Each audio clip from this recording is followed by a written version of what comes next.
இப்ப பாருங்க இந்த மாதிரி வச்சிருக்காங்க. அப்படியே இந்த பொசிஷன் மணிக்கட்டு ஸ்கொயர் தெரிஞ்சுக்கலாம். ஒரு சதுரம் உங்களுக்கு கிடைக்கும். என்னையே அவங்க தூக்கலாம் அந்த இதுல வச்சு. ஆமா front and back. Okay, four and sitter safe பொசிஷன்ல இருக்கணும். பின்னாடி அவருக்கு சப்போர்ட் இருக்காது இதுல. ஏன்னா ஃபுல் சப்போர்ட்டா இதுல உட்கார்ந்துரும். ஓகேங்களா? யா. சோ இந்த மாதிரி ஃபர்ஸ்ட் லைன்ல இன்னும் அதிகமா இருக்கு. ஒரு ஸ்ட்ரெச்சர்ஸ் இருக்கு. இப்போ வந்து பாத்தீங்கன்னா இப்போ ஃபர்ஸ்ட் எய்டுக்கு வந்து தூக்கிட்டு போக முடியாது, அன்கான்ஷியஸா இருக்கிறாங்க. இதெல்லாம் கான்ஷியஸா இருக்கிறவங்க மட்டும் தான் பண்ணணும். இந்த மாதிரி ஹியூமன் கேரி. அன்கான்ஷியஸா இருக்கிறவங்கள அப்படி கேரி பண்ணக்கூடாது. அப்போ அவங்க வந்து ஸ்ட்ரெச்சர்ஸ்ல தான் இருக்கும். அப்படி ஸ்ட்ரெச்சர்ஸ் இல்லாதப்ப நம்மளே வந்து உருவாக்குறது தான் இம்ப்ரோவைஸ்ட் ஸ்ட்ரெச்சர்ஸ். ஒரு பெட்ஷீட்டோ ஒரு சாரியோ ஏதாவது நீளமா இருக்கிறத வச்சு ரெண்டு நல்லா ஒரு கோல் வச்சு அதை வந்து போடுவோம். தெரியாத முன்னாடி வந்து தெரியாது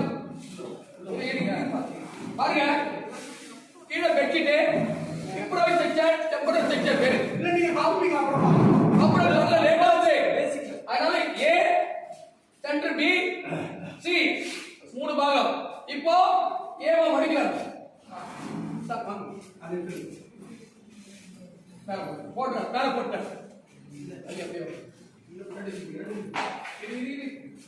இங்க சரியா உட்காரணும். இப்போ கடைசி போடு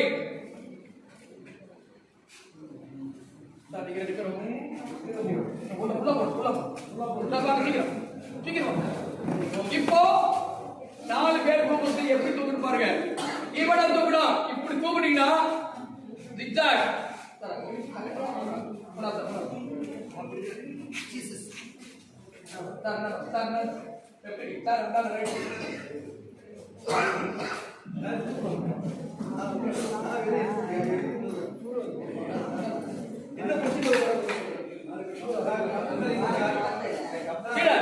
பாருங்க.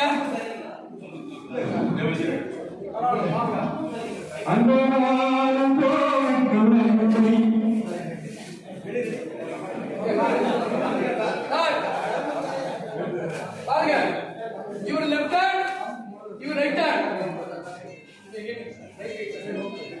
டவுன் நீ முட்டி போடு. சார் நீ முட்டி போடு. இரு முட்டி போடு. லெஃப்டா லெஃப்டா இரு.